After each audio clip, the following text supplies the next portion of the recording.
अदम्य साहस, बल और शक्ति के साथ जहां भारत ने अग्नि-V बैलिस्टिक मिसाइल की सफल लॉन्चिंग को अंजाम दिया, वहीं दूसरी तरफ राजस्थान के पोखरन में भारतीय सेना ने अपनी मिलिट्री एक्सरसाइज ऑपरेशन भारत शक्ति को अंजाम देकर देश दुनिया को अपना बल दिखा दिया है। इससे जाहिर है कि भारत के अस्त्र शस्त्र की शक्ति दुनिया को पता चल चुकी है। लेकिन कमाल है कि इसके खिलाफ पाकिस्तान ने भी जवाब दे दिया है कि वो इंडिया की इस मिलिट्री एक्सरसाइज के लिए तैयार है और वो भी उन्हें अपनी ताकत दिखाएगा। मगर एक मिनट, यहाँ बात तो भारत के ऑपरेशन भारत शक्ति की हो रही है, तो फिर इसमें पाकिस्तान भैया कहां से बीच में आ गया? यहाँ इसे क्यों मिर्ची लग रही है? इस पर उसका ऐसा रवैया क्यों है? भारत ने अपने इस ऑपरेशन में कौन कौन सी शक्ति का प्रदर्शन किया है? चलिए आज आपको इस ऑपरेशन की मिनट टू मिनट डिटेल्स बताते हैं। दरअसल पाकिस्तान को मिर्ची इसलिए लगी है क्योंकि इससे 11 मार्च को ही भारत के DRDO के वैज्ञानिकों ने स्वदेशी अग्नि-5 मिसाइल के पहले फ्लाइट टेस्ट किया और इसमें सफलता भी हासिल की। भारत की अचीवमेंट से जहां पहले ही उसकी वाहवाही हो रही थी, वहीं भारत ने 12 मार्च को अपना ऑपरेशन भारत शक्ति भी कर दिया, वो भी राजस्थान के पोखरन इलाके में, जो हिस्टोरिकली दोनों देशों के लिए एक अहम हिस्सा रहा है। यहाँ न केवल भारत ने अपने 2 न्यूक्लियर टेस्ट किए थे, बल्कि समय समय पर कई मिलिट्री एक्सरसाइज भी भारत के इसी रीजन में होती रहती हैं, जिससे पाकिस्तान को भारत की सैन्य शक्ति का जवाब मिल जाता है और उन्हें समझ में आता है कि भाई जल, थल और आकाश का बादशाह कौन है। ऐसे में जब भी भारत की सेना यहाँ कोई एक्टिविटी करती है तो पाकिस्तान की चील सी नजर उस पर बनी रहती है। हालांकि भारत ने यहाँ पर इस बार अपने मेड इन इंडिया डिफेंस अस्त्र शस्त्र को शोकेस किया है, लेकिन इसके जवाब में पाकिस्तान ने भी पोखरन बॉर्डर के करीब खुद का युद्ध अभ्यास किया है, जिसे उसने नाम दिया है शमशीर-ए-सहारा। वैसे बता दें कि इस मिलिट्री एक्सरसाइज में पाकिस्तान क्लेम कर रहा है कि उसने अपने एडवांस्ड वेपन्स को शोकेस किया है, लेकिन करीब से देखें तो ये केवल अपने आप को सुपीरियर दिखाने के लिए की गई कोशिश है, क्योंकि इसमें ना तो पाकिस्तान ने कोई एडवांस्ड फीचर दिखाए हैं और ना ही कोई ऐसा अस्त्र दिखाया है जो पाकिस्तान में ही बना हो। वहीं भारत की इस एक्सरसाइज पर अगर नजर डालें तो इसमें न केवल भारत ने पिनाका रॉकेट बल्कि तेजस जैसी स्वदेशी बनी मिलिट्री वेपन्स की शक्ति को दुनिया को दिखाने की कोशिश की है। बता दें कि इस मिलिट्री एक्सरसाइज में राफेल जैसी फॉरेन में बने वॉर हेड्स तो शामिल नहीं किए गए, लेकिन इसमें स्पेसिफिकली लाइट कॉम्बैट एयरक्राफ्ट तेजस, हल्के लड़ाकू हेलीकॉप्टर प्रचंड, लाइट यूटिलिटी हेलीकॉप्टर ALH ध्रुव, नौसेना की light weight torpedo, Pinaka multi barrel rocket launcher, युद्धक टैंक T-90, अर्जुन टैंक, स्वचालित हेवित्जर K9 वज्र, धनुष और सारंग तोपें जैसे हथियारों का पावर शो ऑफ दिखाया है, जिनकी झलकियां आपने जरूर ही 26 जनवरी के मौके पर देखी होंगी, जब मेड इन इंडिया हथियारों के तौर पर इन्हें इंट्रोड्यूस किया गया था।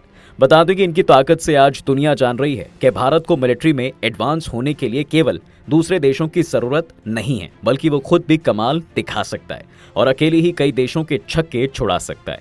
तभी तो मिलिट्री ने 50 मिनट तक ताबड़तोड़ गोलीबारी कर इसे साबित कर दिया है कि क्या जल हो, क्या थल हो और क्या आकाश, उनके वेपन्स और कमांडर्स अचूक हैं। ना उनका लक्ष्य डगमगाता है और ना ही पीछे हटना जानते हैं। वैसे आपको बता दें कि जहां एक तरफ भारत की सेना ने इस मिलिट्री एक्सरसाइज में अपना पराक्रम दिखाया है, वहीं हम ये भी जान पाए हैं कि कैसे युद्ध की स्थिति में भारतीय सेना के तीनों अंगों थल सेना, वायुसेना और नौसेना मिलकर काम करती है और कितनी तेजी से सेनाओं के बीच कोऑर्डिनेशन होता है। इसमें शुरुआत तीनों सेना के स्पेशल फोर्स, गरुड़ कमांडो और मार्कोस हेलीकॉप्टर के युद्ध के मैदान पर पहुंचने से होती है और फिर वो लॉन्ग रेंज आर्टिलरी गन से गोलीबारी कर दुश्मन के ठिकानों को ध्वस्त कर अपना जौहर दिखाते हैं। इसके अलावा सेना के तीनों अंगों को मिलाकर इंटीग्रेटेड थिएटर कमांड जैसे काम करता है, ये भी हमें इस एक्सरसाइज में दिखाया गया है। साथ ही तीनों सेनाएं अलग अलग लोकेशन पर होने के बाद भी कैसे तेजी से कम्युनिकेशन करती हैं, ये सब भारत शक्ति एक्सरसाइज में दिखाया गया है। खास बात तो साहब ये है कि इस मौके पर PM मोदी और BJP के कई सदस्य भी शामिल थे, जिन्होंने सेना में दम और मोटिवेशन भर दिया।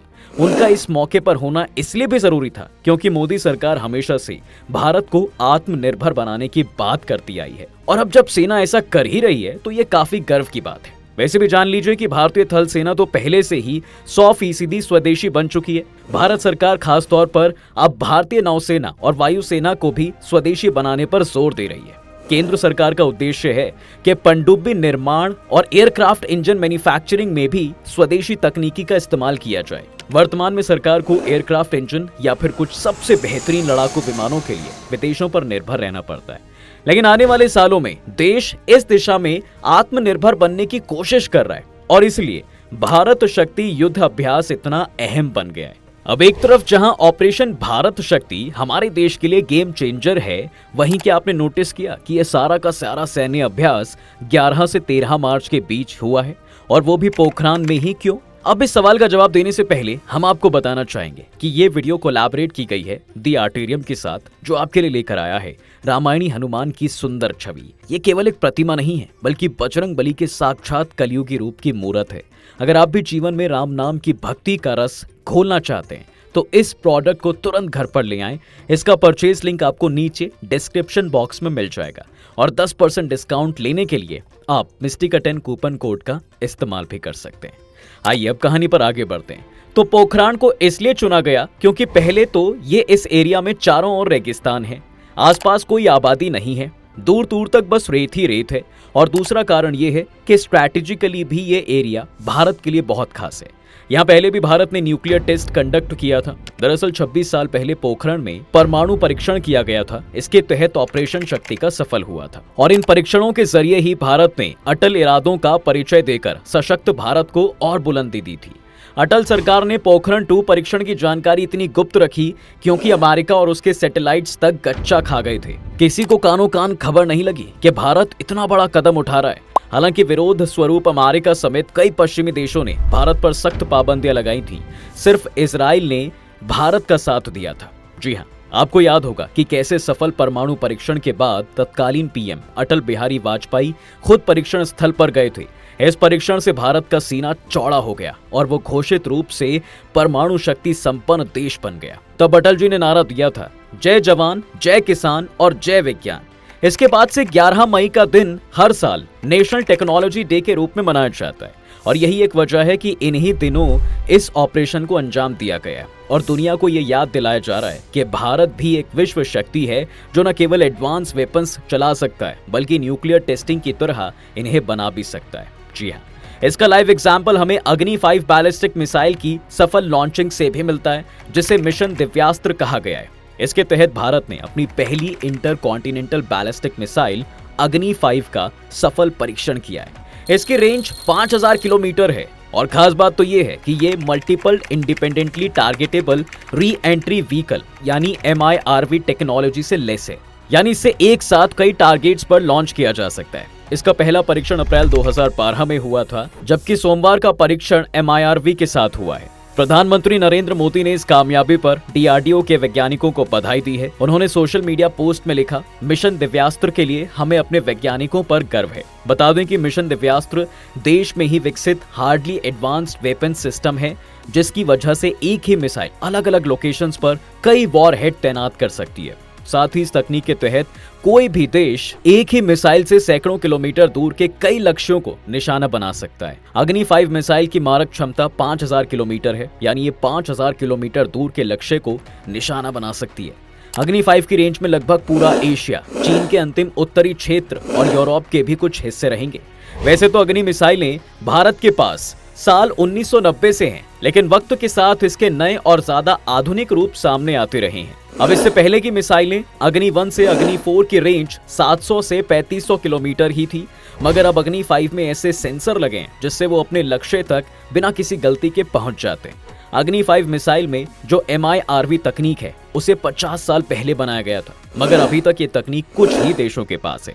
ऊपर से कमाल की बात तो साहब ये है कि अग्नि 5 में परमाणु हथियार भी ले जाए जा सकते हैं। जी हाँ, परमाणु हथियार जो अभी भी दुनिया के कुछ ही देशों के पास हैं। इंडियन एक्सप्रेस की रिपोर्ट में कहा गया है कि अभी तक MIRV तकनीक से लेस मिसाइलें रूस, चीन, अमेरिका, फ्रांस और UK के ही पास हैं। इन मिसाइलों को जमीन या समंदर में खड़ी पनडुब्बी से लॉन्च किया जा सकता है। पाकिस्तान ऐसा मिसाइल सिस्टम बनाने की कोशिश तो कर रहा है। संदेह जताया जाता है कि इजराइल के पास यह मिसाइल सिस्टम तो है या वो इसे विकसित कर रहा है। Centre for arms control and non proliferation के मुताबिक MIRV तकनीक को विकसित करना बेहद मुश्किल है। इसी कारण ये सभी देशों के पास नहीं है। इसे विकसित करने के लिए बड़ी मिसाइलें, छोटे वॉरहेड, सही गाइडेंस और फ्लाइट के दौरान वॉरहेड को रिलीज किए जाने की जरूरत होती है। अमेरिका के पास ये तकनीक 1970 में थी और सोवियत संघ ने भी इसके बाद ये तकनीक हासिल कर ली थी। खैर, भारत इस क्लब का ये नया देश बन गया है और अब जाहिर है कि जब भारत इतना आगे निकलेगा तो पाकिस्तान को तो मिर्ची लगेगी ही, और पाकिस्तान ही क्यों, चाइना की नजर भी भारत के इस मिलिट्री एक्सरसाइज पर है, क्योंकि भारत की तरक्की चाइना को हमेशा से चुभती रही है। जब हमारा चंद्रयान 3 भी साउथ पोल पर उतरा था तो वो चाइना ही था जो इसे क्रिटिसाइज करने के लिए सबसे आगे खड़ा था। ऐसे में भारत के बने स्वदेशी वेपन्स को वो निचला दिखाने का कोई मौका नहीं छोड़ेगा। लेकिन इससे परे देश दुनिया से मिल रही अप्रिसिएशन भारत के लिए काफी है। साइकिल पर एक मिसाइल ले जाने से लेकर अपने हथियार खुद मैन्युफैक्चर करने तक हमने एक लंबा सफर तय किया है, और आगे भी Bharat make in India project पर काम करता रहेगा, इसमें कोई दोहराई नहीं है। तो दोस्तों, इस पर आपका क्या कहना है? भारत की इस पावरफुल मिलिट्री एक्सरसाइज पर आपकी क्या राय रही है? हमें कमेंट सेक्शन में जरूर बताएं। तब तक के लिए हम आपसे विदा लेते हैं। जल्द ही हाजिर होंगे एक नए इंटरेस्टिंग टॉपिक के साथ। अगर ये वीडियो पसंद आया है तो इसे अपने दोस्तों के साथ शेयर कर दो, और हाँ, वीडियो को लाइक करना बिल्कुल ना भूलें। और अगर आपने हमारे चैनल को अभी तक सब्सक्राइब नहीं किया है तो वो भी कर दो, साथ ही बेल आइकॉन प्रेस करना भी ना भूलें।